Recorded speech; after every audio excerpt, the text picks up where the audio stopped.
right, everybody, welcome to the Gilder Spotlight podcast. Today we have a current Gilder member. His name is Zach Beegal. Super excited about this one. And for everyone listening, just to get to know you a little bit better, Zach, could you give a quick introduction of yourself? Absolutely. Hi, everyone. So Zach Beegal, born and raised in Philadelphia, huge Philly sports fan. If you are one, definitely reach out. If you're not one, try not to poke too much fun at me. Grew up in Philadelphia, live in South Philly right now. I have a beautiful 7-month-old daughter, my first child, which has been an amazing experience, which I'm always looking for new parenting tips and tricks. And my beautiful wife, Erin, is here as well, along with a lot of close friends and family. Well, fantastic. Congrats on your 7 month old.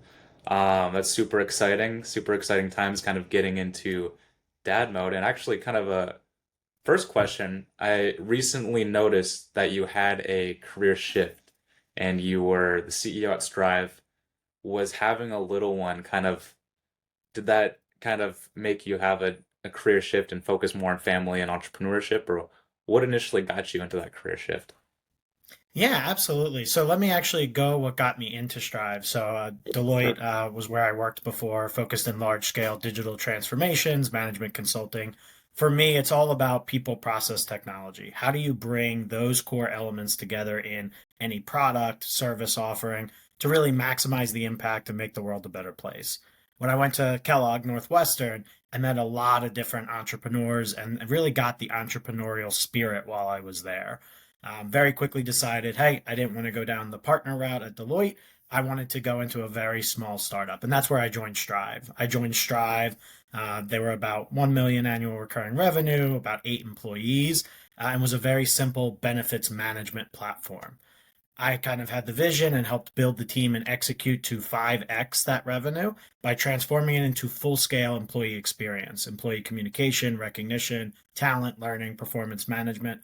Our mission and our mantra was one employee's experience is an entire company's potential. Really believe in that. Believe that personalized, tailored approach is what makes employees and companies successful. We ended up getting acquired in August of 2022 with a PE firm that was looking to rapidly scale and grow.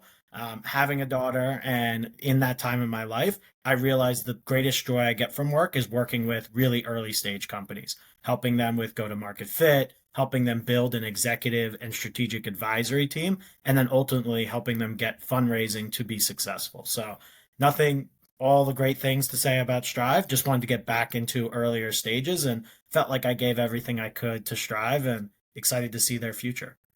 No, it makes sense, and it's no small feat taking over as CEO and pretty much transforming an entire company and making it better. I want to take a couple steps back and go into kind of your adolescence. Obviously, you're a high achiever. You went to Penn State, you went to Northwestern.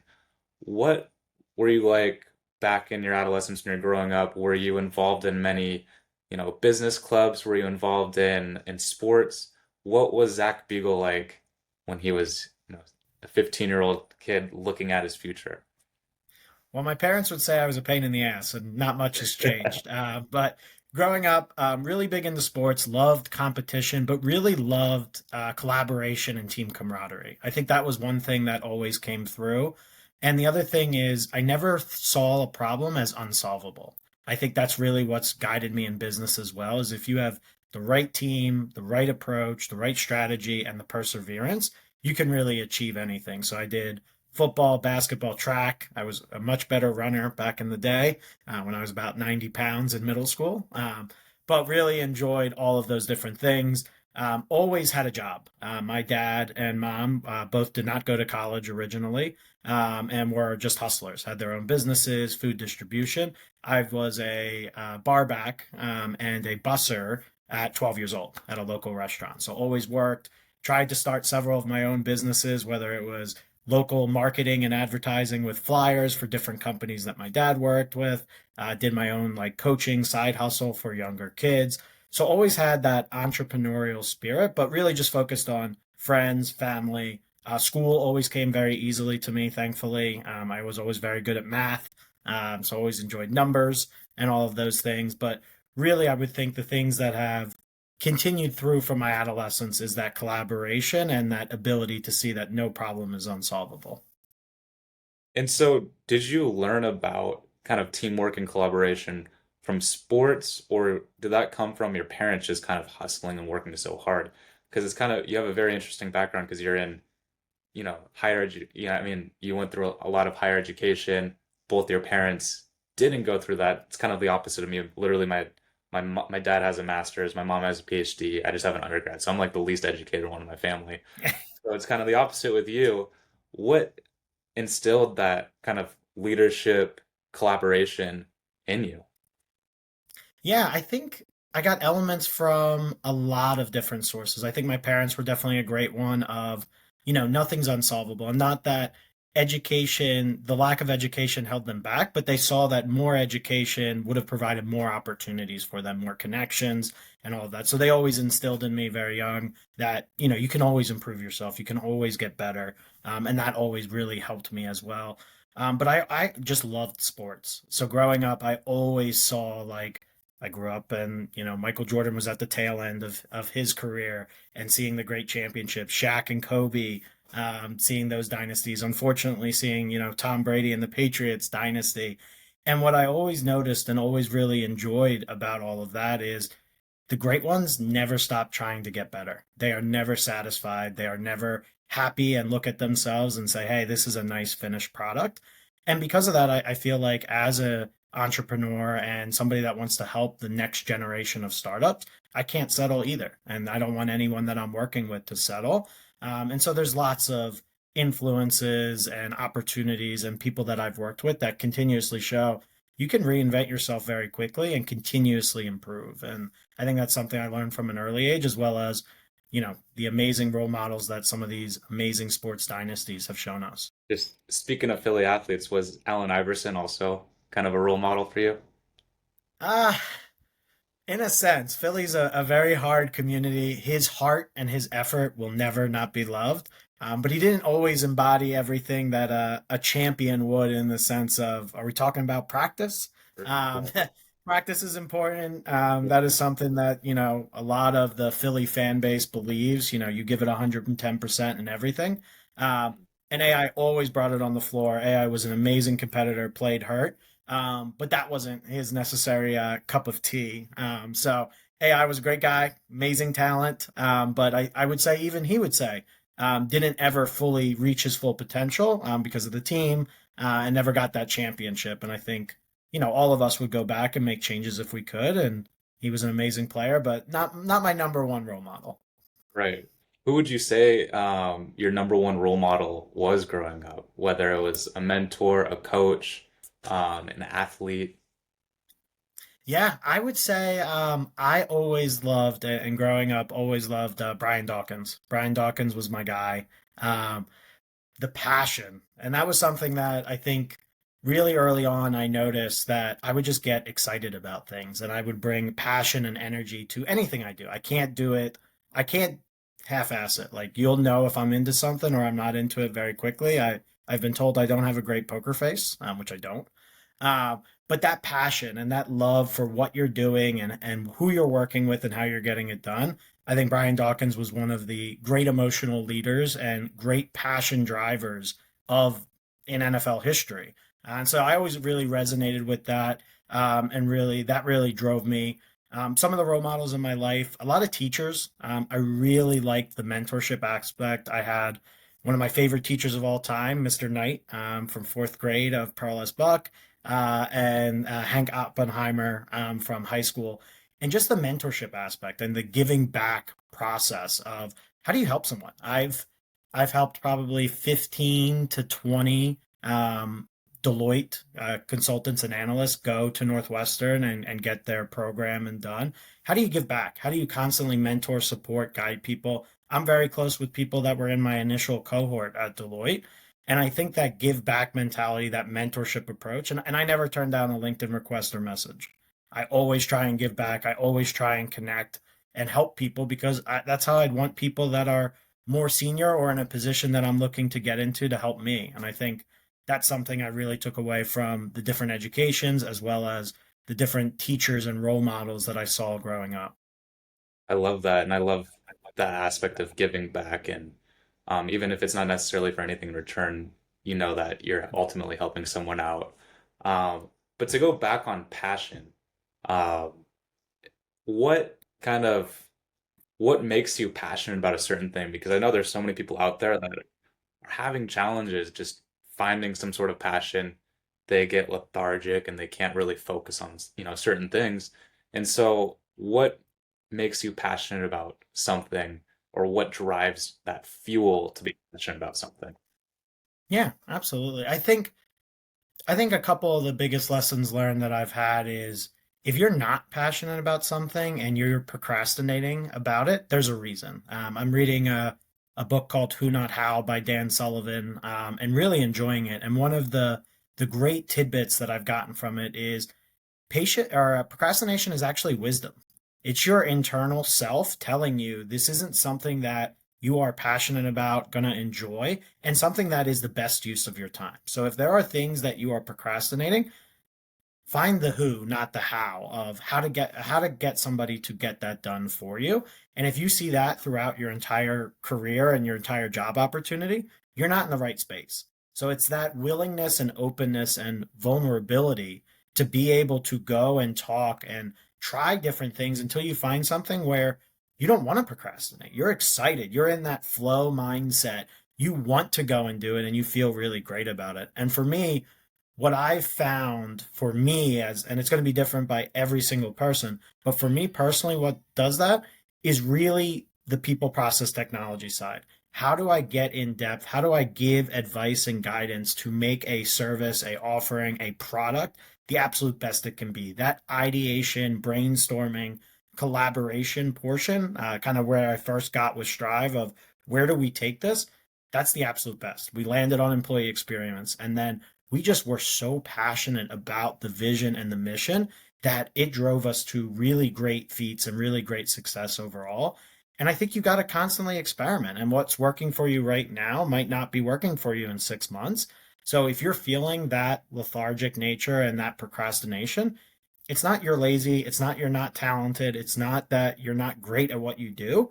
It might not be the right fit for you right now. And have the courage and the vulnerability to go out and find what is. And for me, that's advising early stage startups. That's meeting with amazing founders and hearing their vision and doing everything I possibly can to help them reach that vision, no matter what it is. And I know that you've kind of had the philosophy of giving back from an early age, and I feel like that's really rare and unusual for someone kind of starting their career to have that type of philosophy. Um, how what kind of built that philosophy of giving back at such a young age, for you? Yeah, I think the biggest thing, again, my parents will love this story. I was the worst loser of all time. Lose Monopoly, lose a card game. Eventually, it got to a point where they would let me win sometimes just because it was easier than not. And so then when I got into team sports, um, I very much, focused, siloed on myself, focused on only my performance. We could win a soccer game 10-0. If I felt like a guy got past me too many times or I didn't make the right plays, it was like the end of the world. And I had a really young coach work with me and my second year of like organized sports, and he said, Zach, it's not about you. It's not about you in this individual essence. When you're on a team, it's about that collaboration. It's how are you helping others grow? How are you helping the collective move in the right direction? And that really resonated with me. And then I noticed I actually enjoyed helping. I was a midfielder. I helped enjoy the other midfielders because I was a really good defensive midfielder. I was an awful offensive midfielder. My skills weren't great. I could just track people down and was very good at that. And then we started collaborating and helping each other, and the team got better, and we got better. And then we got promoted to travel and AAU and all of those different things because I recognized that you by yourself can only achieve a very little. You as a collective and you as a group with a shared vision can achieve so much more. And helping others out, you don't know when they're going to come back and help you. It's all very cyclical. It's all very reciprocal. And by doing that and by helping people, there's help coming back your way. And you shouldn't do it for that reason. Just you should do it because you're helping. But I truly believe when you're helping others, you're eventually helping yourself and your future success, and it'll come back to you in tenfold. That's that's amazing. And just curious, so when you started your undergraduate degree, did you double major in finance and economics? I did, and I actually was again, my passion for sports. I was actually the video coordinator for Penn State men's basketball as well. So Wow. I had like a very interesting college career of not a student athlete by any means. I did not Mhm. make the team. But I had the camaraderie of the sports team doing the video and the analytics. And then I did finance and economics, always came very naturally to me. I think economics teaches very good foundational pieces. And I knew I needed to get deeper in finance to understand what makes a business successful and operate efficiently. And so were you always into finance and economics from an early age, or did you kind of make that decision, you know, first year done with university, you like realize that you're really good at math, you really enjoy economics and finances. When did you kind of make that decision? Actually, so very early age, probably in middle school. I think it was like the 2008 mortgage crisis. I actually got into the stock market, and so I really started to get very invested. And I'm Jewish background, Jewish descent, and I had my bar mitzvah fund, and I convinced my parents to say, "Hey, like this is a really great time to invest, and this is a really great time to, buy low and sell high in the future. And I have such a long time horizon that I should really be investing this money in to use it for future college and different things like that." So I put together a whole proposal. And a couple of my uncles were actually like, "You really think like a business person? And like, what areas of business interest you the most?" And I'm like, "Oh, I love the financials. I love understanding and picking apart the business and understanding where they're going. And then I love the macroeconomics because if you don't understand what the macro climate is and what's going to be driven to be most successful and which industries are going to be successful in a certain climate, you're going to struggle." So at a very early age, was investing, not day trading, but definitely investing, 3 to 4 month positions, and just loved it and knew when I went into college I wanted to not only be on the investor side of it, but I wanted to be involved in helping those companies achieve their goals. Because I was always curious, like great ideas that didn't always reach their potential, why didn't they? So that's where I got more into the operations at Deloitte and tried to round myself out with my finance economics background. That does sound kind of like the perfect time to invest is, 2008, 2020 was probably also a really good time to invest. And just curious, back then, what were some of the moves that you made that kind of turned into some wins as far as different companies that you invested in? Yeah, back then, I did very well on a lot of the credit cards. A lot of the credit cards, I really saw that if anything, you see it in other, Asian countries, you saw the monetization or the digitization of money. So I invested a lot in the Visas, the MasterCards, and was like, what's going to go down right now, but the actual value of the company might not be changing that much. So I did really well in a lot of those types of services. I did okay in a few others. I was really big into Sirius XM, the radio, the satellite radio, and I got in right after Howard Stern kind of like sold a bunch of his shares. So I got in the absolute lowest point and then sold in the future. And then I actually got through uncles and friends and family, got into some angel investments as well, which was really exciting. Some nanotechnology. One was like a nanotechnology around breathalyzing and seeing more information from a person of their overall bodily health through that nanotechnology. So it was a wide array, definitely not all hits, but financial services, some of the banks were really good to invest in. And I've kept that philosophy. In 2020, I invested pretty heavily in Zoom. I saw the immediate need and the opportunity there. I did miss the latest AI chip Yeah. massive valuation jump, but that's the point. You're not going to hit them all. The point is make your right strategic bets and then hold in the long term to continuously create value. And for what kind of recommendation would you give, or what advice would you give for someone that's just starting to get in investing and starting to understand that environment and how to keep up with specific companies or specific industries or specific trends? What would you recommend? Yeah, absolutely. I think from my perspective, I will say 90 to 95% of my portfolio is managed by a professional. So I do not I do not think anyone is a great fortune teller. I do not think anyone can truly predict. As you see, most of the time, the index funds, the S&P 500 outperform individual brokers and investors. So I very much go index fund, that's where all of it is. What I like to do is where I'm passionate and where I think I have some insights and where I'm already looking, I like to dabble in that and say, oh, I really like this concept. I really like this opportunity. And I want to go in there. So that's going to change for each and every person. For me, it's a lot of B2B SaaS, a lot of technology related companies, and kind of I'm already involved in the ecosystem. Who do I think is giving a really great offering and who do I think maybe is overvalued at that opportunity? So that's my philosophy. Not saying it's right for everyone, but trust your financial advisor, trust the expert, hopefully they're leveraging a lot of the index funds and the overall funds, and then dabble, have fun with it, be willing to lose, be willing to win, and enjoy the process. As you know, it's almost an incentive to learn your industry better.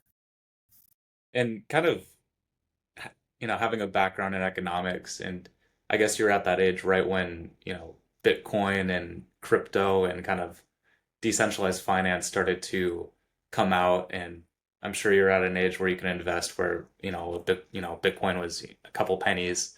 What is your thought on decentralized finance and cryptocurrencies?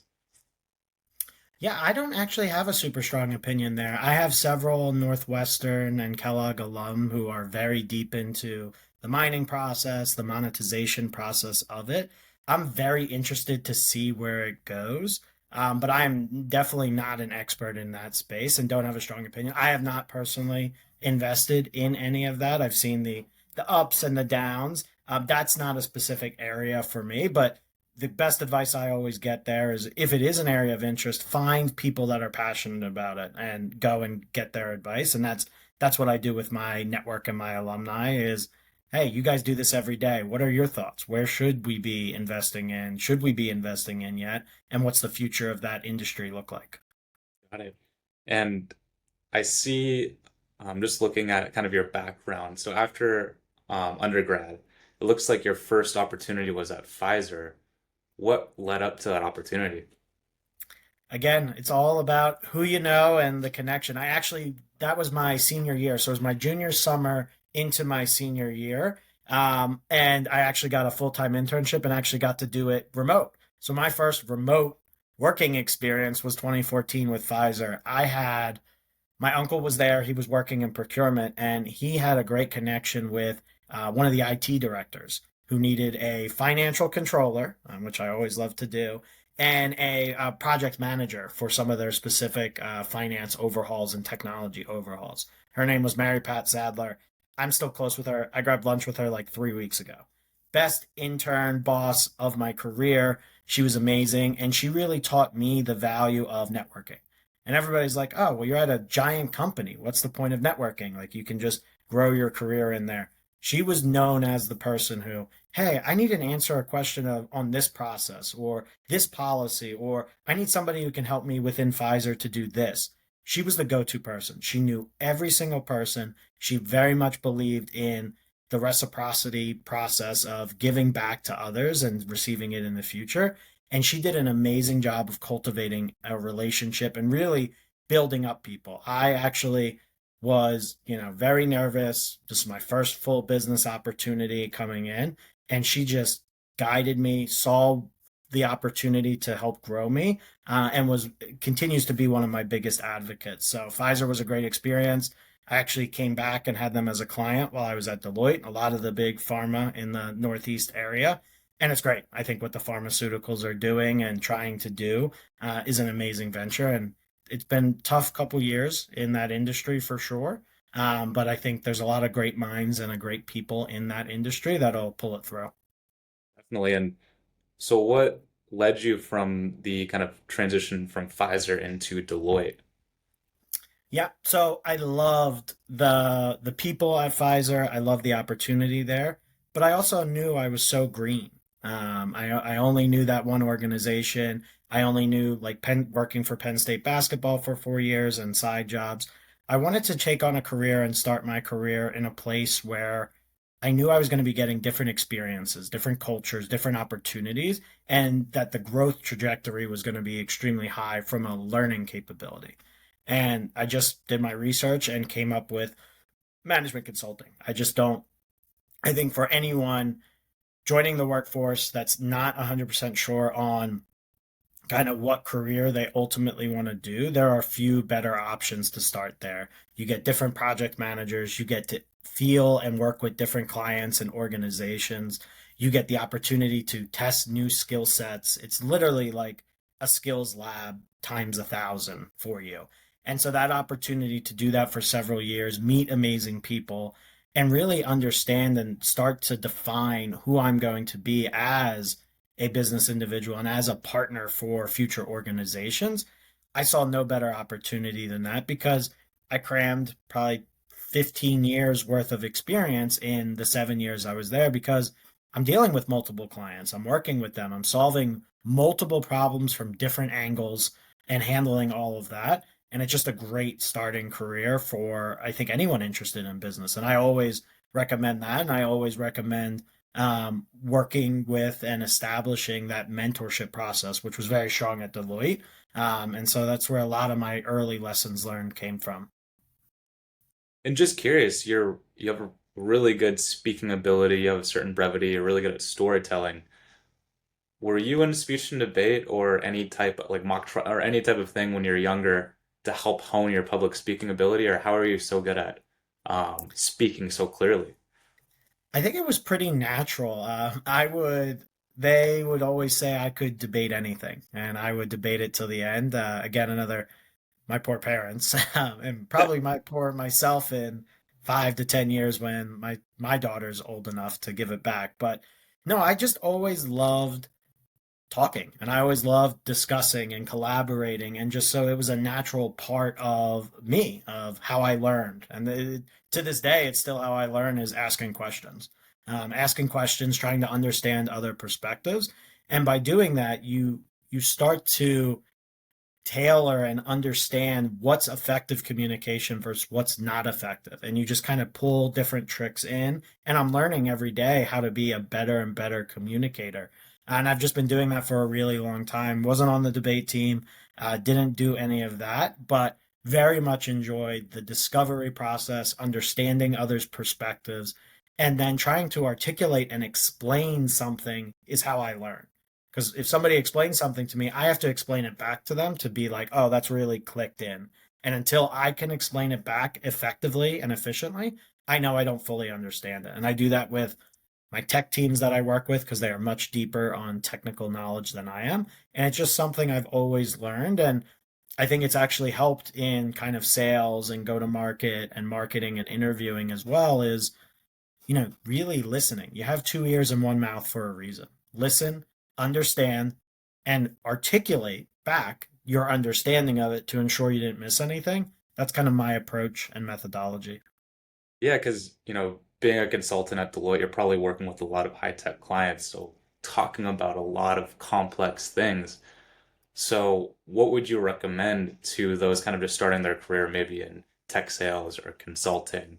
How can you talk about complex things and make it simple that whoever you're speaking to can understand?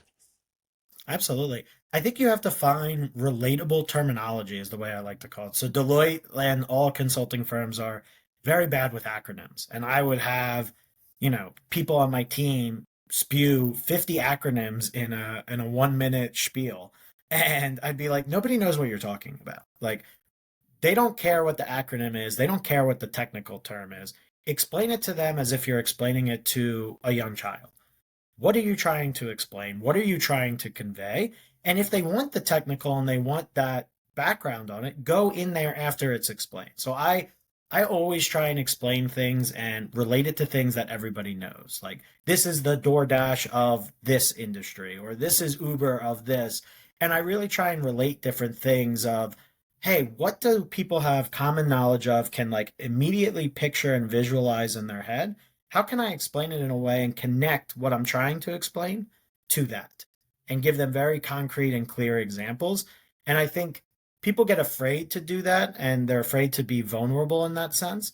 just because they feel like maybe it discredits them as an expert. And in my opinion, it actually makes you feel like more of an expert because you're tailoring it to your audience and you have confidence that you know the background of it and the deep technical of it, but you can explain it in a very simple and nuanced way. I love that, by the way. I think if a lot of people can start explaining complex things to, for example, athletes and kind of tie in sports, for example, it makes it a lot more clear to understand. Going back on your career, super impressive. So you got into Strive. Remember, you said that your first 10 or 20 employee, or it was under $1 million of revenue when you got into Strive, and you ended up, transforming it. You became, first the COO, and then you became the CEO. What specific things did you do um, to make Strive, a better company in terms of operation, in terms of product, in terms of strategy? What did you implement and what did you change? Yeah, well, the first thing is I wouldn't be a very good consultant if I came in day one and said I had all the answers. So, Mhm. day one in my first 2 to 3 months, I really relied on the founder and relied on the teammate to go into each and every vertical. So, Strive was broken up very similar to other companies. We had marketing, we had sales, we had at that time what we called client success, and we had product. I went through and set up one on ones with each and every vertical a couple times a week to understand what's working. What goals do you have today? What metrics are there? What are your barriers to success? What can other verticals be doing to help make what you're doing exponentially greater? So the first 60 to 90 days, it was a lot of understanding. I spoke with customers, I spoke with partners, I spoke with the internal team. And then really what I wanted to do was pull all of that together and present it out, not just to the founder and the CEO at the time, but the whole team. This is my learnings. Am I right? Am I wrong? This is what I'm hearing. I try to articulate it back to the team. And then we just kind of picked and chose the different elements that really worked. One of the key things was, we have no cross functional meetings. We have no meetings that are tying all of us together to talk as a leadership team. Done. Fixed. Two, we don't know what other verticals are doing. They're siloed. The junior team members in each vertical only understand their little portion of the business. They don't understand how it all comes together. Vision sessions, talking through the mission. And then lastly, customer feedback. Where are we weak in different areas? Why are we not closing deals in certain areas? And then lastly, it's, hey, we don't have the right people. We don't have the right who's yet in this process.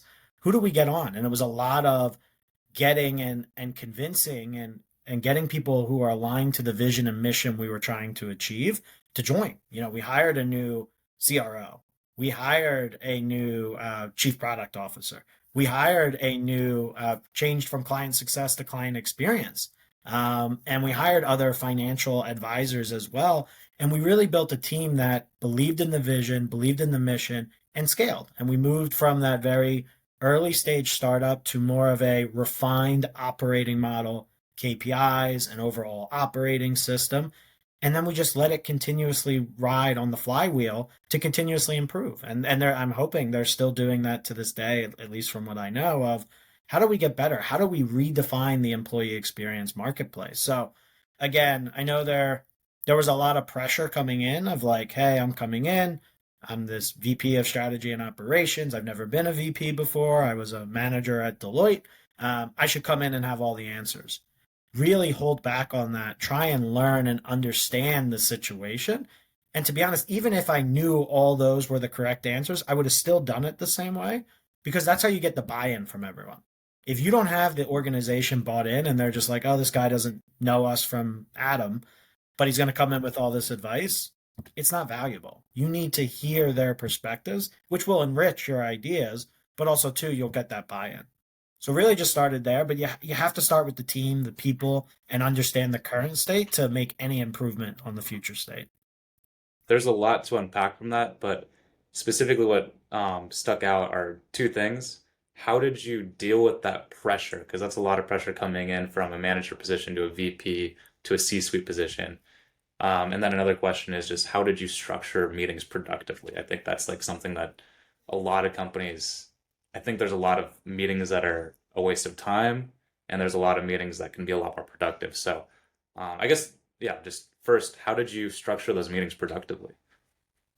Oh, absolutely. So structuring those meetings productively, I had a lot of great examples at Deloitte. Because if you think about the way a large scale digital transformation project is run, it's very similar to a normal operating business. You have your different verticals or what we would call work streams. How do you ensure and how do you teach people a methodology or framework where they're getting to the point of what's working, they're getting to the point of what's not working, and how can others help and support? And so we were very clear and very tactical of these were not multi-hour sessions. These were 45-minute meetings to go across five verticals plus the C-suite as well. And so we really wanted to understand like we don't want to hear every update, everything that's going on. How are your people doing? How is your process? How is the technology you're leveraging working? And how do you distill that very quickly and very efficiently? And then if we needed to have more in-depth sessions with two verticals, say sales and product are not getting the voice of the customer back efficiently and effectively, or they have a differing point of view, hey, we'll schedule a separate meeting, we'll connect as a group, or you guys connect offline. I think where those big cross functional meetings really fail is when you try and problem solve in them. This is an update. This is an understanding of where the business is at. Let's take the tactical problem solving out of that meeting and just align on actions, the next action we need to take to get down that correct process. And then to your other question about the pressure, I think on the pressure side, it's you need to find your outlets. So for me, it's running. I would go for a run in the morning when there was pressure and there was different things going on, and then I would lean on team members. You know, that is how you build camaraderie and relationships is being vulnerable. And I would go to my CRO, I would go to my director of marketing, and I would say, hey, this is what I'm struggling with. Am I thinking about this right? Am I in my head? Like, what are your thoughts? And I would tell them, guys, don't sugarcoat it. If I'm the ass in the room, tell me I'm the ass in the room and we'll move on and I'll correct my thinking and my approach. But you have to have that vulnerability with your team to really deal with it. Otherwise, you feel like you're on an island and you're not going to get much done on an island by yourself. Makes sense. A couple last questions. We talked about flow state earlier. How do you get into a flow state? How can you reach kind of that peaked optimality whenever you're kind of even doing the mundane tasks or the difficult tasks? How do you reach that flow state? Yeah, flow state for me, I'm a little different than others. I see lots of things on LinkedIn and TikTok and all of that of like you put the headphones in, you darken the room. Some people do rubbing alcohol, like athletes do. Whatever works for you works for you. For me, my flow state is a whiteboard and collaborating. I have a whiteboard here in my office. I move the screen over and we just talk things through. I talk things through with the critical stakeholder, understand their perspective, and then go and execute. And then once I'm in that conversation of problem solving and collaborating, that's my flow state. That's me at my absolute best, understanding an individual's perspective, talking through how we can make the situation better or the opportunity better, and then going and executing. Any individualized task, any individual thing, that's not where you're getting the best out of me. Now I can go and take that information and produce a very nice deliverable, but you're getting the best of me and you're getting me in my flow state when we're collaborating, whiteboarding, thinking through and strategizing how do we make this the best it can be. And that's very different. I don't hear a lot of people with that specific mindset. A lot of times people are like, hey, I need to that coder mindset of I need to be in the zone and doing that. It's not for me. And I think, again, you're going to hear this a lot throughout this spotlight. Do what works for you. It's what works for someone else should not be only what works for you. Tinker, experiment, try different things to find your different end success. That I love whiteboarding. I love using sticky notes and kind of, picking off ideas. Another question, you mentioned that you go on a run in the morning to deal with a lot of the pressure of, running a, big corporation. What is like your ideal morning routine to be optimal throughout the whole entire day? Yeah. Well, it's changed with a newborn, 7 month old newborn. But typically, what I like to do is I generally like take care of the nighttime stuff. So in the morning, my wife thankfully takes care of wakes up with the baby, feeds her, I give her a hug and a kiss. But generally, try and get up, 7:15, And my thing is, I don't snooze. I try not to snooze. I don't even brush my teeth. I run out the door and get my run in. And I'm like, hey, until my run is done, I can't think, worry about anything. Like, I need to get that done. And I get out the door, I go and do that. And by the time I get back from, a 2 or 3 mile run, my head's pretty clear already. I know I'm going to go get some water. I don't do coffee or anything like that, but water or tea or whatever I'm going to do. I go shower and then I'm ready for my first meetings of the day and come in and do that. So for me, that's what works. I wake up with a good amount of, we like to call it in the Jewish community, agita, like a good amount of anxiousness. And so for me, the way to get that out the quickest is no snoozing, get right out from bed, go for that run, force yourself to go for that run, and then come back, shower, and then you're in a really good headspace and mindset when you start the day. Yeah, I love that. I try to do, I run every other day and then I do weightlifting every other day. And I couldn't As you can agree. see, I need to get back to the weightlifting. I haven't done that in a while. Just I'm just sure being cardio for me. I'm sure being a father though, you're picking up your child all the time and that's some weightlifting right there. 20-pound curls every day, every Yeah. 5 seconds. Yeah. It's great. Exactly. Well, Zach, I really appreciate you for being on the Gilder Spotlight podcast. Are there any closing thoughts that you have or anything you'd like to share? Yeah, I'm hoping this is helpful, and if we inspire one person from this, that's a success. I think the biggest takeaway I have is, don't be afraid to ask for what you need and what support you want. I think one of the biggest struggles that I've had is I found certain teammates not willing, and even myself, not willing to truly vocalize what's needed to get the best out of them. I think generally, if you are in a good place and you have a good team leader and you have a good team structure, people want to help you. Solving it by yourself, and this took me a long time in my career, actually doesn't make you looked at any differently.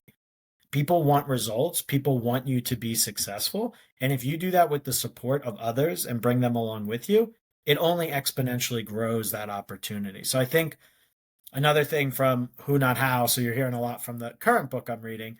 Throughout the education system, you're taught you need to do this by yourself. There's little group collaboration, but it's all about the how. How do you do calculus? How do you learn US history? How do you do these different things? Really, business and where I see entrepreneurship and businesses in general going is, how do you collaborate? Who do you collaborate with? What do you guys work on together to bring back better exponential results? And I think that individualistic mindset is something that I'm hoping this next wave of startups and this next generation really learns and takes away as a lesson learned from past mistakes of, you don't need to do it by yourself. It's not valuable to do it by yourself, and you can really succeed more as a group with a shared vision and a shared mentality. So I hope that's one of the key takeaways that comes away from this, and I hope somebody listens and opens up to their team and gets something done better, more efficiently, more effectively through this advice. Well, Zach, really appreciate it. Lots of amazing words of wisdom. Thank you so much for your time for being on the Gilder Spotlight podcast, and I hope to have you on as a guest some other time too. We have a lot more to kind of dive into. Love it, Tiger. Thank you so much. Thanks for having me. And if anyone wants to reach out, Zach Beegal on LinkedIn, always happy to connect, give you my perspective and my experience. And if I can support you in any way, Gilder and myself are always available. Perfect. And I'll share all your information in the show notes, what you're working on, all that. So thank you so much, Zach. Take care.